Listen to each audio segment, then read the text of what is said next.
வணக்கம் வணக்கம். நான் அஸ்ட்ராலஜி ப்ரொஃபஸர் டாக்டர் விமலன். கரிநாள் கரிநாள் கரிநாள் அதில் எந்த ஒரு விசேஷமும் செய்யக்கூடாது அப்படின்னு பொதுவாக சொல்கிறாங்க. உண்மையிலேயே கரிநாளில் பல கரிநாள்கள் மிக அற்புதமான நாளாக இருக்குது. மிக அற்புதமான நாள். அதில் எந்த ஒரு தோஷமும் இல்லாமல் நல்ல ஒரு பலனை தரக்கூடிய நாளாகவே இருக்குது. இன்றைக்கி கூட பாருங்கள், நீங்கன்னா இன்றைக்கி புதன்கிழமை திரியோதசி திதி வளர்பிறையில் திருவோண நட்சத்திரம்.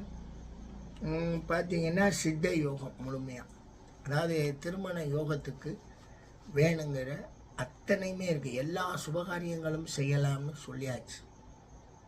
பட் இந்த அற்புதமான இந்த நாள் கரிநாள் அப்படிங்கிற ஒரு அடிப்படையில் எந்த ஒரு செயலுக்கும் இது உகந்தது இல்லை, ஆகாத நாள்னு தள்ளி போட்டுடுறோம் நாங்கள் முதற்கொண்டு.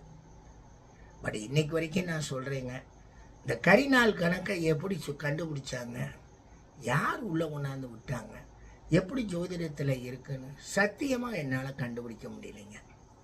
எதுக்காக இந்த கரிநாள் ஒதுக்கப்பட வேண்டும் என்பதற்கும் அடிப்படை காரணமும் எதுவும் சொல்லலைங்க. இந்த கரிநாள் தனிய நாள் அப்படின்லாம் இருக்குங்க. அது கூட எங்களுக்கு தெரியுமுங்க. அதாவது மேல் நோக்கு நாள், கீழ் நோக்கு நாள், சம நோக்கு நாள் கூட பிரிச்சிருக்காங்கன்னு அதுக்கு காரணம் சொல்லலாங்க. நான் இதுக்கு காரணமே தெரியலைங்க. கரிநாள், இந்த நாள் கரிநாள், அது என்னடான்னா மாசத்துல அந்த தேதியை சொல்லுது, வேற ஒரு கிழமை எதை பற்றியும் பேசாது.